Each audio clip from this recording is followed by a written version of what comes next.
Hey, what is up guys, and welcome back to the channel. So in today's video I am going to be doing another one of the cafe menus. Basically in this kind of video I'm not going to be going into too much detail when it comes to the race itself. The play is pretty self-explanatory on screen. I will basically go off on sort of tangents. We'll sort of discuss, Gran Turismo itself. Just a few opinions I've got on the game and such. I will do a bit of talking about, the races we've got. So yeah, let's get started. So basically, this is cafe menu number 41, I believe. It's the Vision Gran Turismo Championship. For me, this is one of the ones that I've been waiting for a long time. An excuse to use these VGT cars. Like, they're insane. They're basically what some manufacturers want, their cars of the future to be, if there's no restrictions and such. And hopefully in time, technology and stuff catches up. I mean, I already know the car that I'm using here, the Audi e-tron Vision Gran Turismo, is a real car. It's fully functioning, has over like 800 brake horsepower, something ridiculous like that. And it's an electric vehicle as well. So yeah, I mean, it's pretty cool to sort of see these cars used how they should be. Although the majority of them are fantasy cars, it's sort of cool to see the technology of the future, hopefully, on show in one form or another. Obviously, like Vision Gran Turismo cars or concept cars for Gran Turismo, specifically, have been made, I think, since 2008. I think the Citroen GT. Was like the original one. There probably has been more in the past. I know there's a lot of concept cars and Gran Turismo games based on concept cars specifically, in like 2002. But I think the one that sort of was mainly, the first one made specifically for Gran Turismo was the GT by Citroen. And then from then on, over the last decade, we've just had some of the most insane concept cars ever made, or to ever feature in a game, released. We've got Jaguars, Audis, more Nissans than you can name, Peugeot. I think all the main manufacturers such in Gran Turismo have made one at this point, and even some smaller ones that have been obsolete for years. I think it's Chaparral, I believe they did one as well, and they've not really done much for years, I don't think. And for them to sort of come along and make a car for Gran Turismo is, it's a pretty cool thing to have. I do want to apologise again because, yet again, I'm still ill. So if my voice feels, sounds a bit off, or it sounds like I'm constantly catching my breath, it's because I'm not very well. I'm still sick, so I can't really help it as much. So I do apologise for that. I have sort of noticed it when going through my clips, but I just can't seem to stop it. If I just jump cut all the time, my voice would sound a bit, even worse, because I'd be constantly jumping. So if you do hear me sort of taking breaths and stuff, I do apologise. I am pretty, short on breath at the minute. I am not being very well and all that. So yeah, I do sort of apologise there, guys. But yeah, I mean, let's discuss the championships itself, gameplay wise. It's pretty easy. This is definitely I'd say the easiest of the bunch, strangely enough, if you use this car. It's right on the performance points limit. It's obviously, like I said, the e-tron. It's super easy to use, super easy to drive fast, and although it's not the best on the straights, I mean, I believe this was either on normal or hard difficulty, something like that, you're still going to have a 5 to 10 second lead at the end, and you will even lap cars. As you can see, that's the new Suzuki that got added in update 1.15, and we've just blasted past it. For me, that car's a bit disappointing because it's not as extreme at all compared to some of the other Vision Gran Turismo cars, not for pure pace anyway. I mean, I think it has a high booster engine in or something crazy like that. So I mean, it is a pretty extreme car in that way. But I mean, compared to some of the VGT cars we have, they're just, it just doesn't sort of hit the same. I was a bit disappointed when it came into the game. I feel like they could have done more with that. I will have my opinion on that car, but it seems to be like a bit of a running theme. That's the Suzukis in the game are just a disappointment at this point. I don't know if any of you guys will remember. There will probably be some guys that have pretty much been here since day one. You're always in the comments, and you guys, seriously, I'm thankful for you thankful to you, because I see you in every single comment section on my videos, and I am pretty much, I do recognise you, and honestly, I am thankful. But yeah, sorry, I was going off a bit of a tangent. But yeah, the Group 4 Suzuki Swift was probably my least favourite Group 4 car, and I said it was that bad that it needed its own category. And I kind of feel like that could be a similar thing with the the Vision, the concept Suzuki that we've been given. It's pretty much, I'd say, the weakest I think I've ever seen. There is a few other weak cars, but for me, it's just really, really weak. I get it has to be in this sort of championship or category because of what car it is, but still, I mean, then again, it just feels like it just doesn't belong. There is probably some worse ones in there that I've not got around to trying in Gran Turismo 7 yet. So, a question I'm going to ask you all is, what is your least favourite, Vision Gran Turismo car, and what is your most favourite? So for me personally, my least favourite would probably be, I'd have to either say it's the new Suzuki or something like the Mercedes. I was never a massive fan of that car. I remember it being like really hyped up for GT Sport, I believe, or was it GT6? And then I was just never that impressed with it. But my favourite is either the Audis or, I mean, you could say the Tomahawk, let's be honest. The Tomahawk's insane. It's just the most ridiculous car we've had ever in Gran Turismo. And, I mean, that's been around since like Gran Turismo 6, and it's yet to be topped. I mean, I do hope in Gran Turismo 7 we get an even more like insane car. But I feel like we're at the point now where that's not getting topped. Like, the Tomahawk X is just the most ridiculous machine. And I believe, like, I read somewhere that it's so futuristic that it need its own suit and stuff like that because of the amount of downforce and such. Which if that is the case and they are genuinely going to try and make it one day, then you'll probably need someone that's like an astronaut or like a fighter pilot to even be able to handle that kind of like force. It probably isn't even humanly possible. I mean, the way the Tomahawk turns and such, if they did make that, it'd probably be so violent it'd just snap your neck.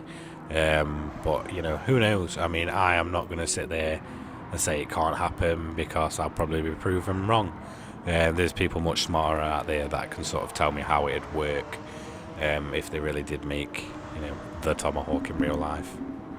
So as you'll probably know if you watched all of my previous sort of cafe menu video, I'm going to sort of use these as a bit of downtime to sort of be less full on and more sort of give my opinion on certain things to do with Gran Turismo. As you know, it's like the main game I'll cover. I do cover other racing games, don't get me wrong, but none as extensively as like Gran Turismo. For me, that is just my game.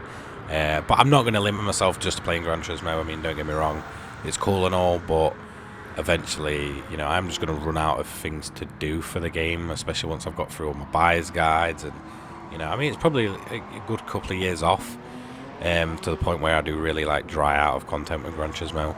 But, like, for me, don't get me wrong, as much as I love Gran Turismo, I've still got to move with the times. Like, if there is other racing games that come out and I want to play them, things such as like F1 2022, I will go and play them and I will do content on them where possible. Sometimes it's not always possible. Like, some games are terrible to make content on. Gran Turismo is not one of them. I mean, I can talk for hours just about specific cars or things I do like, things I don't like with Gran Turismo. But some other games it is like really a struggle. I could probably just get bored and fed up, or I'd like talk for like 2 minutes of the video and then just like let the rest play out, which I don't really want to do. I mean, like I said, with Gran Turismo 7, I was so hyped for it, and I knew what I wanted to do the day Gran Turismo 7 came out, or before. At that point, I'd been doing YouTube for like, I believe like a month and a half. Well, I say a month and a half. I'd already been uploading videos like sporadically. But at that point, I was at like 52 subscribers when Gran Turismo came out. And I already knew what I wanted to do. I knew I wanted to sort of go full out with the game. And originally, believe it or not, I didn't have commentary on my videos, and I used to get complaints about it all the time because I'd been making, money guides without my voice in them. And I guess just back then I was like really self-conscious about having my voice on the internet, but now like, I just don't care. Like, it doesn't faze me talking to a screen. Like, as silly as it sounds, even though I'm obviously making the clips and doing the voiceovers and stuff, I know I'm going to get responses from everyone, and I'm going to be able to discuss things in the comments on like opinions or things that I've said during the video.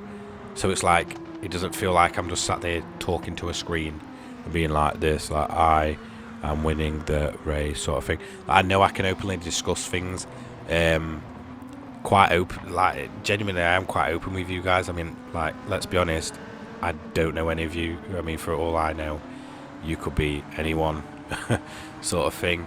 But I feel like there's that respect in my comment section. Like, there's the odd the odd troll and stuff who like they just take it too far. And I'm gonna be honest, at that point, like, if there's one guy that's got a different opinion and I see a bunch of people just like really going at him, I will just delete the comment to sort of shut that down, because I don't want hate in my videos. That's not what I'm about. Like, I mean, don't get me wrong, we can all have different opinions, but if you're going to sit there and sort of rinse one single person in my comments, like, I'm not for that. I don't want that kind of thing sort of associated with my videos. I don't like people being targeted over a different opinion. At that point, I will sort of delete the comments. Like, I'm all for, you can say what you want to me. Like, you can attack me in the comments. You can say I'm annoying or I ramble on or whatever. Like, I don't really care. Like, this is my channel. I'm going to do what I want to do. I'm going to do what I want, what I enjoy.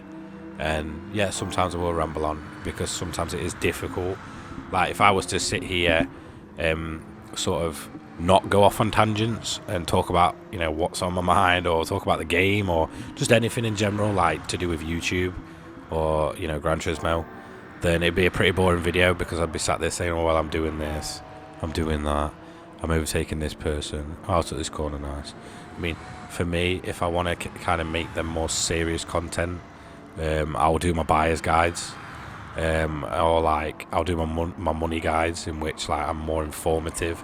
Like, for me, these kind of videos are like more for me to sort of just discuss things like with you all. And like I said, I mean, hate on my channel, it just ain't it. Like, don't do it.